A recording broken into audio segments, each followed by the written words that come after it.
Good morning, everyone. Welcome back to Coffee and Headlines, our morning get together live here. Where do we live? We live in Puerto Vallarta. This is our morning live from Facebook. What am I trying to say? I'm trying to say I hope everybody's doing great. I hope everybody continues to recover from the effects of Hurricane Lidia. We're going to have more coverage on the storm and everything that's happening right now. But I hope that in general, everybody is doing well out there. Today is Thursday, October 12th. Today is Día de la Raza, or Día de la Resistencia Indígena. I think it's still known as Columbus Day north of the border. We'll talk a little bit about that later on. But first, I want to make sure that everybody is happy to be here. I'm always happy to see you. And if you're watching live for the first time, it is always nice to be able to give you a nice little welcome. For this to happen, all you have to do is write the word new in your comment. We'll be so very happy to give you a nice welcome. And of course, if there's something really important that you wish to share with everyone, adding a capital letter Q makes it easier for us to find your comment later on. And of course, when I say for us, I mean for Luna and myself. She's sitting next to me as usual, keeping me company. So,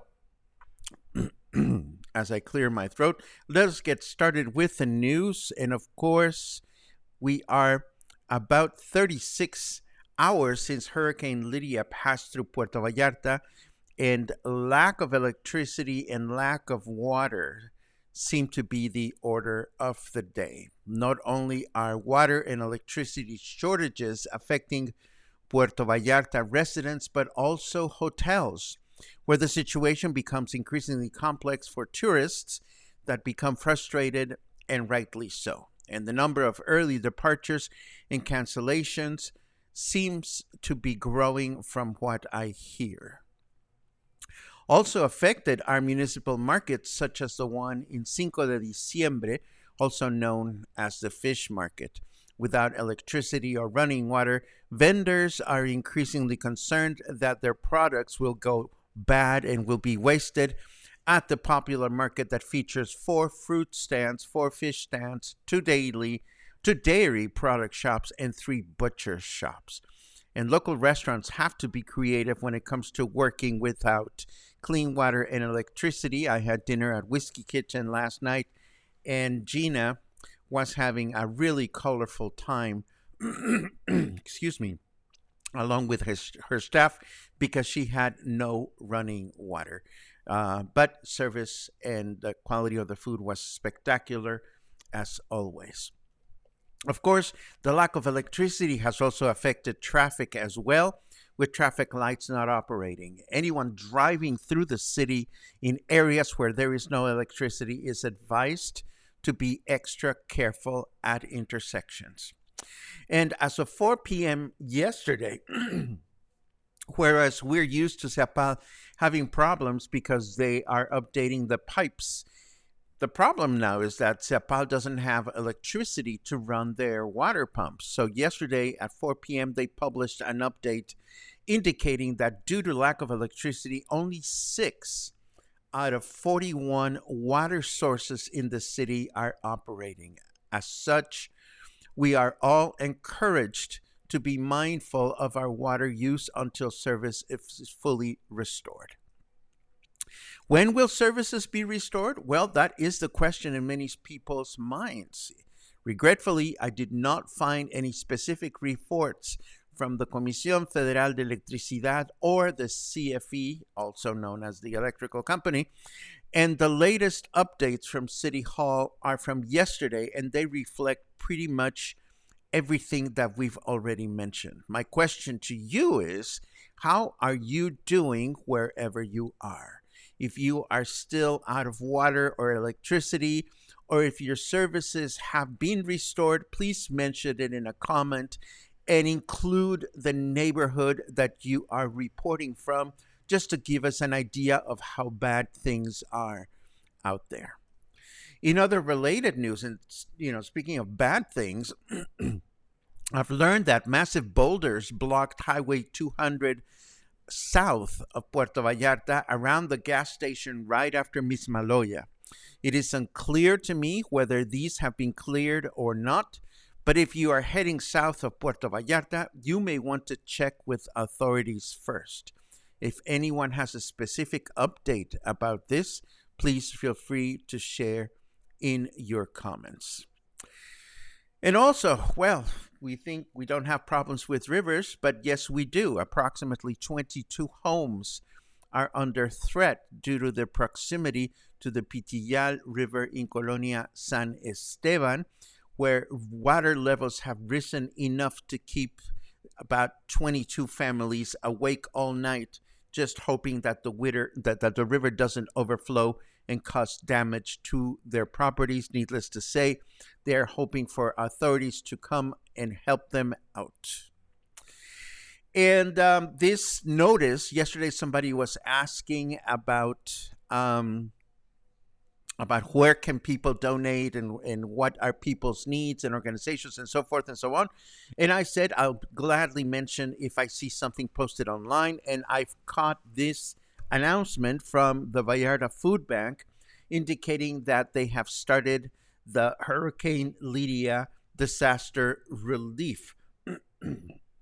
They are accepting essential items like non-perishable food, clothing, and hygiene products, and you can donate at their website, or they have collection points at Biblioteca Los Mangos, at Bazar Ángeles in Parque Las Palmas, and also at Casita en Garden in Colonia Emiliano Zapata. I will share this information with you in the show notes in case you are able to help out this important cause. And this is pretty much what we have. I feel a little selfish sharing some good news with you, but I'm going to do that just because it is important.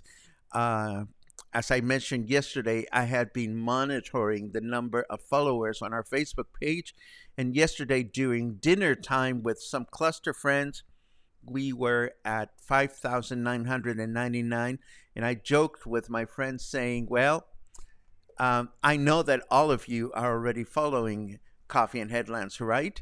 And one of my friends, she kind of blushed a little and she said, whoops, I am not following. So very quickly she became a follower, and very quickly we reached 6,000 Facebook followers. All I can say is I am so grateful for your ongoing support, and may we continue to connect, and may we continue to be this source of information that you've come to appreciate, and I so much appreciate that you do. I'm going to turn to the weather in a second. I'm just going to get all this stuff out of the way before we do the weather, and then we jump directly into your comments. But I also want to let you know that unfortunately, as much as I was looking forward to this afternoon's country music presentation, yesterday I was doing some last minute shopping, and it's a good thing that I thought to myself, I might as well check with Alexis at the joint boutique and co-working hotel. And I sent him a message and I said, are we all set for tomorrow? And unfortunately, they are struggling with their air conditioning system after the storm, and they are not able to operate it just yet in the event center, which is where we usually have our presentations. So I figured we might as well just postpone. So yes, this afternoon's country music presentation has been canceled and will be offered at a future date that we haven't determined just yet, but hopefully we'll be able to do that in the near future. Now let me turn over to our weather forecast. Oh dear, Siri and I had a thing once. It didn't end well. She could never understand what I was saying. Well, I get along just fine with Siri, if I may say, but that's not what we're here for. We're here to indicate that it is 28 degrees right now. Humidity is lower than yesterday at only 66%, and I like that. And of course, our temperature in Fahrenheit degrees is 83.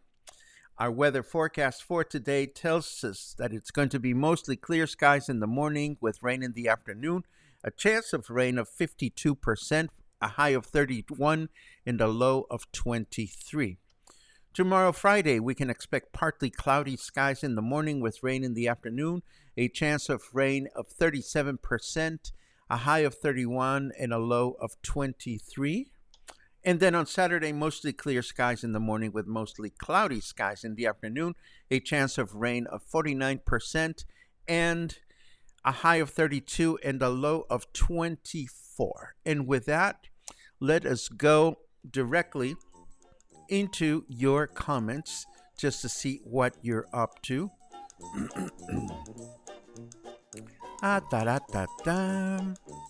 Let me rewind this for a second. And I see good mornings and good afternoons. Thank you so very much for that. Raymond is still in the house. Raymond, cheer us up with a happy pun. Let's see what else we have. And yes, Michal and Barry are in town. We had welcome dinner last night at Gina's Whiskey Kitchen. It's so nice when friends come back home. I just love it. Let's see. Yay, it's good to hear from you, Ben. I hope things are going good with your post-surgery recovery. And let's see what else we have. Raymond says, it was fun, quote unquote, to have martinis by candlelight at Apache's last night. This indicates to me that Apache still had no electricity as of yesterday evening. That is crazy. Betsy Ann says, looking forward to tonight. Unfortunately, Betsy Ann, we had to cancel. I was all excited. But again, I don't think we would enjoy ourselves without proper air conditioning in that room. And I want to make sure that everybody is comfortable to enjoy the experience.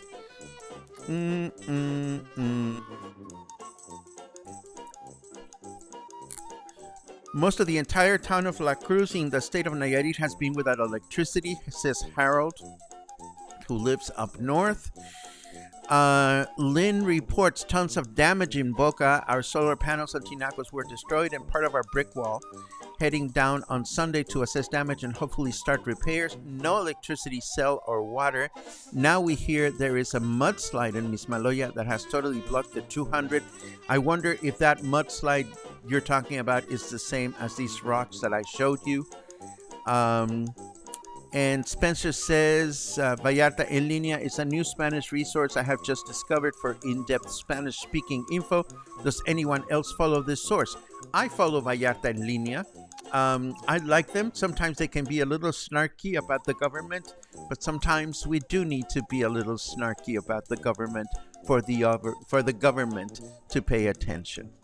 Mark reports from Marina Vallarta. We have full service here in Marina. This is good to hear. Just as an FYI, here in Colonia La Vena, I seem to have water and obviously I have electricity. Otherwise, we would not be here, at least not in the usual fashion. Liz is concerned for friends in Puerto Vallarta. We are all concerned. Thank you very much for your concern, though, Liz. My concern is for people that work in the service industry, restaurants and hotels. I know how tourists can be a little impatient, and I suppose it would be challenging for me to keep my cool if something like this happened. But we have to remember that we don't go out of our way to invoke natural phenomena just as the hurricane. So if you're traveling in Puerto Vallarta and are feeling a little frustrated, I'm sure you didn't ask for this, but just be mindful of the fact that the people that are trying to do their best to take care of you are not to blame. We are simply trying to do the best we can with what we have. So smile, everyone, smile. Let's see what else we have. I'm not going to try your name because I know that I'm going to mess it up. Let's see. Nettle. Okay, I'm just going to say thank you for saying thank you, and I'm glad that I could connect a place where you can do a connection yourself with things to donate. Paco, I have bad news. I did not win the $1.7 billion USD Lotto last night. I was going to buy coffee for everyone here today. Well, I would have certainly hoped you would have. But there's other lottery games out there. No worries. Let's see. Oh, Curtis, what a sweet comment. It is my pleasure to be here. It's really hard to explain how one derives pleasure out of creating connections. We're not perfect. We don't always do it as best as we can, but we certainly enjoy trying. Thank you very much, Curtis, for your continued support. Let's see. Boom. Let's see what else. There's another cue. Many enjoy morning coffee with a snack. What is your go-to morning snack with your coffee? And also ask the cluster. Well, I found that if I eat solids before coffee and headlines, my mouth gets sticky. I mean, as it is, I stumble with my English, so my mouth gets sticky. But if I have some pastries that I bought the night before, I love a cup of coffee and a sweet pastry right after coffee and headlines. And if not, sometimes I just get busy with work and just survive through my morning with 3 cups of coffee and then just have a lovely lunch around 1 o'clock. Let's see what else we have. There's a question. Gary asks, do you have internet or working with hotspot? I am very fortunate, Gary, that I have internet at home and my internet is provided by Telmex. So things are good and I hope they stay that way. Oh no, Daniel, who is in town, and it's great to know, says no power or water in Gringo Gulch. However, businesses south of 200 have power this morning. Well, that's good to know. Harold says, I wonder if CFE has mobilized a repair contingent to Puerto Vallarta to get things up and running as fast as possible. Well, you'd think that they have, and I certainly hope that they have, Harold. And I always find myself wishing that these service companies would be more forthcoming with information just to make the people feel more comforted. But as we well know, sometimes it's not even in the culture to do that. But again, I keep looking for reports from the CFE and also from CEAPAL, and we'll continue to do this as the week moves forward. Let's see. I think we do. And yes, I do. Paco has a backup hotspot as well, which is set to auto failover mode, reach out to me if you need backup solutions. Daniel is a genius, by the way, when it comes to backups and internet and hubs and VPNs and all that stuff. Make sure that you reach out to Daniel, who is here on vacation but seems to enjoy being busy all the time. No, seriously, Daniel, become don't become a local internet doctor. Try to enjoy your time here as much as you can. And one more comment before we go. Rob says the cleanup around time has been extremely impressive. I have to say that I went to Macro Plaza yesterday, took the bus from my apartment because I was in a hurry. And yes, you wouldn't notice that there have been problems. Unfortunately, the remaining problems have to do with water or electricity. And again, I hope these continue to be restored throughout the city. And this brings us to the end of today's broadcast. Hopefully, things will continue to aim towards back to normal, and we'll continue to report here whatever we learn about. Between now and the next time that we get together, I hope you'll continue to be patient. If you're still running without certain services, hang in there. And wherever you are, just try to stay calm and try to be understanding of the situation and be kind to people around you. Don't forget that. And hopefully I'll see you again soon here at Coffee and Headlines. Have a great day.